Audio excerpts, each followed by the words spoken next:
एक बार पुनः स्वागत है आप सभी छात्रों का Subhash study centre YouTube channel पर। और आज का यह वीडियो कक्षा 10 के छात्रों के लिए काफी ज्यादा इंपॉर्टेंट रहने वाला है, क्योंकि इस वीडियो में हम आपसे साझा करेंगे प्री बोर्ड परीक्षा हिंदी विषय का मॉडल पेपर। और यह जो मॉडल पेपर है आपके प्री बोर्ड परीक्षा के लिए काफी ज्यादा इंपॉर्टेंट है और बोर्ड परीक्षा के लिए भी काफी ज्यादा इंपॉर्टेंट है। और यहाँ पर हम आपको बताएंगे कि आप किस तरीके से प्री बोर्ड परीक्षा में और किस तरीके से बोर्ड परीक्षा में कॉपी लिखें ताकि आपको 70 में से 65 प्लस नंबर मिल सकें। जी हां, कॉपी लिखने का भी तरीका आपको आना चाहिए। यदि आपको प्रश्न का उत्तर पता है और लिखने का तरीका नहीं पता है तो भी आपको नंबर अच्छे नहीं मिलने वाले। तो इस मॉडल पेपर का यहां पर आप देख सकते हैं प्रश्न संख्या 3, जो कि इस प्रकार से है। निम्नलिखित गद्यांशों में से किसी एक के नीचे दिए गए प्रश्नों के उत्तर दीजिए। यहां पर आप देख रहे हैं दो गद्यांश दिए गए हैं, 3 का और 3 का अथवा। दो गद्यांश दिए गए हैं और दोनों गद्यांशों के नीचे 3-3 प्रश्न दिए गए हैं, यानी प्रत्येक प्रश्न 2 नंबर का है। और आपको किसी एक गद्यांश के नीचे दिए गए प्रश्नों के उत्तर देना है, जिसके लिए आपको कितने नंबर मिलेंगे? 6 नंबर मिलेंगे। तो चलिए आपको मैं बता दूं कि कैसे आप बोर्ड परीक्षा में अथवा प्री बोर्ड परीक्षा में कॉपी लिखेंगे ताकि आपको अच्छे नंबर मिल सके। तो यहां पर मैं आपको बताऊंगा जो 3 का है, 3 का गद्यांश है और 3 का जो गद्यांश है अथवा वाला, यहां पर आप देख सकते हैं पहले पहाड़ काटकर उसे खोखला कर दिया गया, फिर उसमें सुंदर भवन बना लिए गए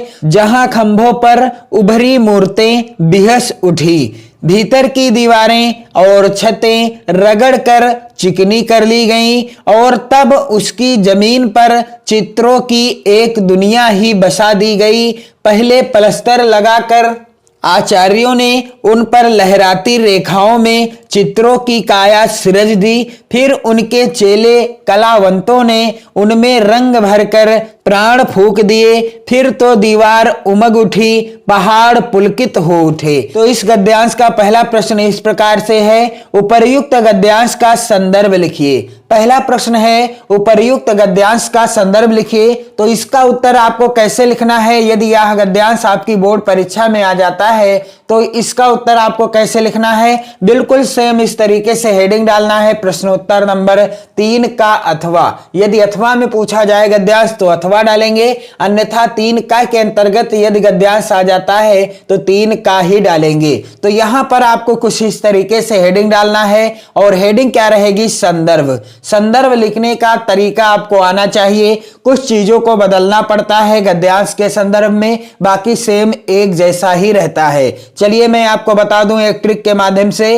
प्रस्तुत गद्यांश हमारी पाठ्य पुस्तक हिंदी के गद्य खंड में संकलित अजंता शीर्षक निबंध से उद्धृत है, जिसके लेखक कौन हैं? डॉक्टर भागवत शरण उपाध्याय जी हैं। आप ध्यान दीजिएगा कि प्रस्तुत गद्यांश हमारी पाठ्य पुस्तक हिंदी आपको ब्लैक पेन से लिखना है, के गद्य खंड भी आपको ब्लैक पेन से लिखना है, और पाठ का नाम, पाठ किस पाठ से लिया गया है? गद्यांश अजंता शीर्षक निबंध से लिया गया है, इसलिए पाठ का नाम भी आपको ब्लैक पेन से ही लिखना है। तो यहां पर आपको इन चीजों का ध्यान देना है तथा लेखक का नाम भी आपको ब्लैक पेन से ही लिखना है। तो किसी भी पाठ का गद्यांश होगा आप इसी तरह से लिखिएगा, प्रस्तुत गद्यांश हमारी पाठ्य पुस्तक हिंदी के गद्य खंड में संकलित। यहां पर आपको पाठ का नाम बदलना है। शीर्षक यदि निबंध है तो निबंध लिखेंगे, कहानी है तो कहानी लिखेंगे। जैसे ममता जो है जयशंकर प्रसाद जी की कहानी है,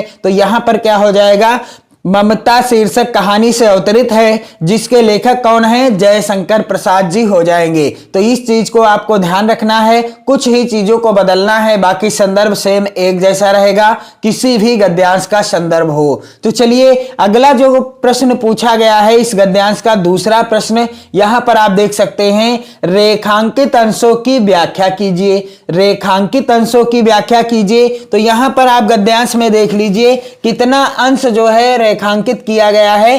तो पहले पहाड़ काटकर उसे खोखला कर दिया गया, पहले पहाड़ काटकर उसे खोखला कर दिया गया, फिर उसमें सुंदर भवन बना लिए गए जहां खंभों पर उभरी मूर्तें बिहस उठी। इतना अंश जो है रेखांकित है और इसी की व्याख्या करनी है। किस तरीके से व्याख्या आप लिखेंगे, इस तरीके से आपको हेडिंग डालना है प्रश्नोत्तर नंबर 3 का अथवा, और अथवा का कौन सा, दूसरे का उत्तर हो जाएगा इस तरीके से हेडिंग डाली जाएगी रेखांकित अंश की व्याख्या। हेडिंग क्या डाली जाएगी, रेखांकित अंश की व्याख्या।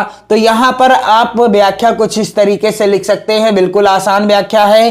पहले पहाड़ को काटकर उसे खोखला बना दिया गया, पहले पहाड़ को काटकर उसे खोखला बना दिया गया और फिर उसमें तरह तरह के सुंदर भवन बना लिए गए। फिर इसके बाद क्या हुआ, उसमें तरह तरह के यानी उस अजंता की गुफा में सुंदर भवन बना लिए गए जहां भवनों की दीवारों एवं खंभों पर सजीव मूर्तियों को उभार दिया गया। उस भवन की दीवारों पर ऐसी मूर्तियों को उभार दिया गया, ऐसी मूर्तियों को बना दिया गया कि उन्हें देखने से प्रतीत होता है कि वह क्या हैं, सजीव हैं। गद्यांश का तीसरा प्रश्न इस प्रकार से पूछा गया है, पहाड़ों को किस प्रकार जीवंत बनाया गया, पहाड़ों को किस प्रकार जीवंत बनाया गया। इस तरीके का जो प्रश्न पूछा जाएगा यानी तीसरे नंबर का, इसका भी उत्तर आपको गद्यांश के अंतर्गत ही मिल जाएगा। तो इस प्रश्न का उत्तर आपको लिखना कैसे है, यहां पर आप देख सकते हैं, आपको हेडिंग डालना है प्रश्नोत्तर नंबर 3 का अथवा का थर्ड नंबर यानी तीसरा। तो यहां पर उत्तर क्या हो जाएगा, निर्जीव पहाड़ों को प्राणवान जीवंत बनाने में कलाकारों को कठोर परिश्रम करना पड़ा है। पहाड़ों को भीतर से खोखला करने के बाद दीवारों छतों को रगड़कर चिकना बनाया गया। फिर आचार्यों ने लहरदार रेखाओं द्वारा चित्रों का सृजन किया।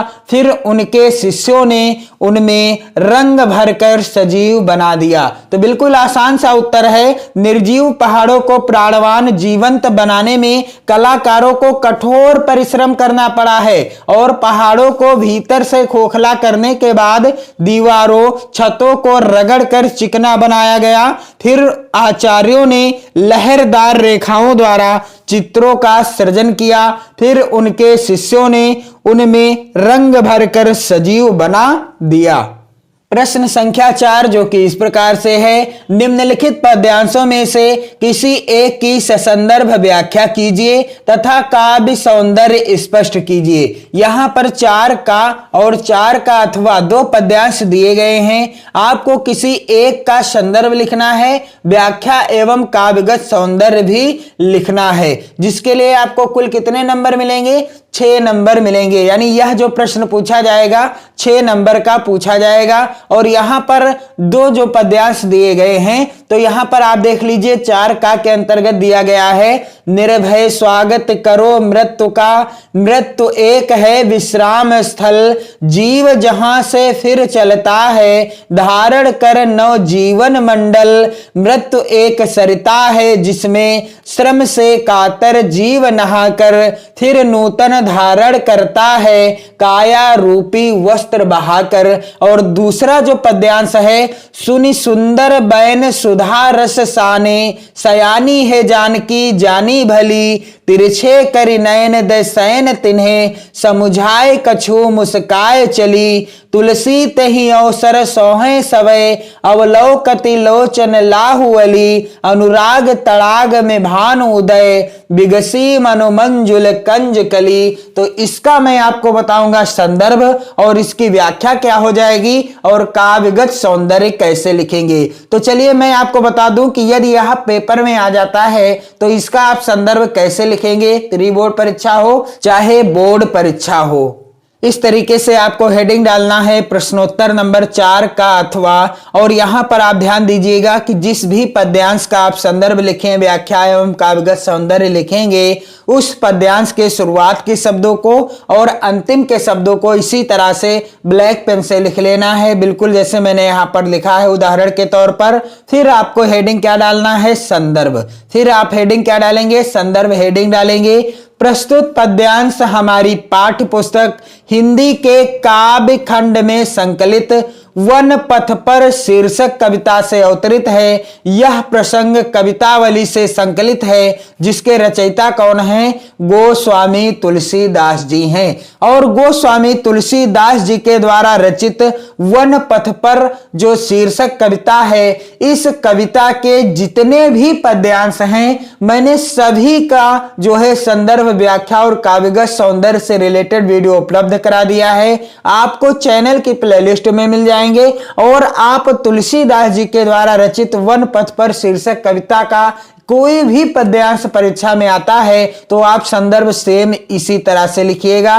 प्रस्तुत पद्यांश हमारी पाठ पुस्तक हिंदी के काव्य खंड में संकलित वन पथ पर शीर्षक कविता से अवतरित है। यह प्रसंग कवितावली से संकलित है, जिसके रचयिता कौन हैं? गोस्वामी तुलसीदास जी हैं। इस चीज का आप विशेष ध्यान दीजिएगा कि यहां पर आप देख रहे हैं प्रस्तुत पद्यांश हमारी पाठ पुस्तक हिंदी आपको ब्लैक पेन से लिखा हुआ मिल रहा है, तो आपको ब्लैक पेन से लिखना है। काव्य खंड है तो आपको काव्य खंड भी ब्लैक पेन से लिखना है, और पाठ का यानी शीर्षक का नाम भी आपको ब्लैक पेन से लिखना है, तथा रचयिता का नाम भी आपको ब्लैक पेन से ही लिखना है। तो क्या हो जाएगी व्याख्या? सुनि सुंदर बयन सुधा रस साने, सयानी है जानकी जानी भली, तिरछे करि नयन दय सैन तिन्हें, समुझाए कछु मुस्काए चली। क्या हो जाएगी व्याख्या? इस तरीके से पहले आपको क्या करना है, व्याख्या लिखने से पहले आपको प्रसंग भी लिखना होता है। यदि आप चाहें तो लिख सकते हैं, अन्यथा पूछा तो नहीं जाता है प्रश्न में, लेकिन यदि आप प्रसंग लिख देते हैं तो बड़ी अच्छी बात है, क्योंकि प्रसंग में वही चीज लिखी जाती है जो पद्यांश के अंतर्गत बताया गया है, जिसके बारे में या जो भी कहा गया है। तो इन पंक्तियों में ग्राम वधुओं के प्रश्न का उत्तर देती हुई सीता जी अपने हाव भाव से ही राम के विषय में सब कुछ बता देती हैं। जब ग्राम वधुएं सीता जी से पूछती हैं कि ये सांवरी सलोने कौन हैं, तो सीता जी अपने हाव भाव के द्वारा ही राम के विषय में सब कुछ बता देती हैं। और व्याख्या आपको इस तरीके से हेडिंग डालना है कि ग्राम वधुओं ने राम के विषय में सीता जी से पूछा कि ये सांवले और सुंदर रूप वाले तुम्हारे क्या लगते हैं। तो ग्राम वधुओं के अमृत जैसे मधुर वचनों को सुनकर चतुर सीता जी उनके मनोभाव को समझ गई, और सीता जी ने उनके प्रश्न का उत्तर अपनी मुस्कुराहट तथा संकेत भरी दृष्टि से दे दिया। और यहां पर आप देख सकते हैं, सुनि सुंदर बयन सुधा रस साने, सयानी है जानकी जानी भली, यानी अमृत जैसी वाणी को सुन करके उन ग्राम वधुओं की सीता जी सब कुछ समझ गई और उन्होंने मुस्कुराहट के साथ जवाब दे दिया। संकेत के द्वारा क्या जवाब दे दिया? सीता जी ने उनके प्रश्न का उत्तर अपनी मुस्कुराहट तथा संकेत भरी दृष्टि से ही दे दिया। उन्हें मुख से कुछ बोलने की आवश्यकता ही नहीं पड़ी। और आगे क्या हो जाएगी व्याख्या?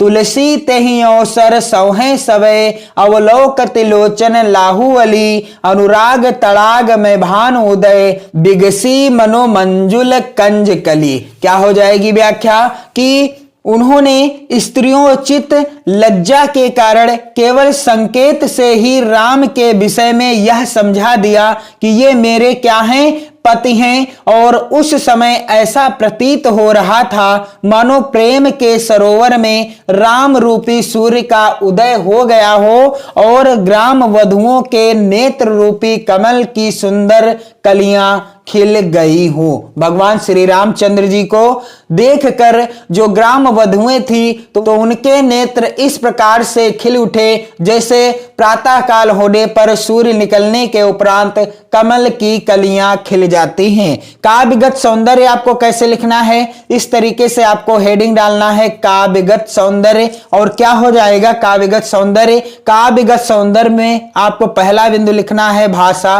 किस भाषा में लिखा गया है यह पद्यांश? यानी यह जो पद्यांश गोस्वामी तुलसीदास जी ने लिखा है या गोस्वामी तुलसीदास जी के द्वारा रचित कवितावली से लिया गया है, किस भाषा में है? तो यह ब्रज भाषा में है। इसमें रस कौन सा है? श्रृंगार रस है। छंद कौन सा है, किस छंद में है, सवैया छंद में है, अलंकार कौन सा है, तो यहाँ पर अनुप्रास, रूपक और उत्प्रेक्षा अलंकार है। शैली कौन सी है, इसमें चित्रात्मक व मुक्तक शैली है। तो कुछ इस तरीके से आपको इस पद्यांश का संदर्भ लिखना है, प्रसंग, व्याख्या एवं काव्यगत सौंदर्य लिख देना है और 6 नंबर पक्के कर लेने हैं। आप ध्यान दीजिएगा, जब आप इसी तरह से लिखेंगे बोर्ड परीक्षा में तो आपको नंबर जरूर मिलेंगे। बस आपको ध्यान देना है कहां पर किस तरीके से हेडिंग डालनी है।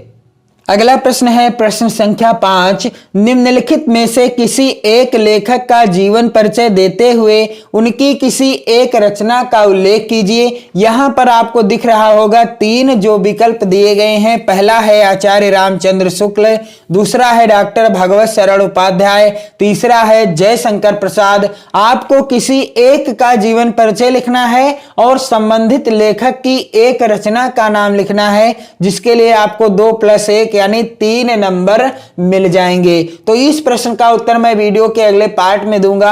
आप इस वीडियो को अपने मित्रों में ज्यादा से ज्यादा शेयर करें, क्योंकि इस वीडियो में मैंने आपको बताया है कि आपको प्री बोर्ड और बोर्ड परीक्षा में काफी कैसे लिखनी है। और जितना ज्यादा आप वीडियो शेयर करेंगे और जितना ज्यादा कमेंट करेंगे, मैं बहुत ही जल्द इस पेपर का सॉल्यूशन देने के बाद अगला जो मॉडल पेपर है प्री बोर्ड परीक्षा के लिए और बोर्ड परीक्षा के लिए भी जल्द से जल्द उपलब्ध करा दूंगा। अपनी पढ़ाई को बेहतर ढंग से करते रहिएगा, मस्त रहिएगा, हमेशा खुश रहिएगा और अपने परिवारजनों का हमेशा ख्याल रखिएगा। जय हिंद।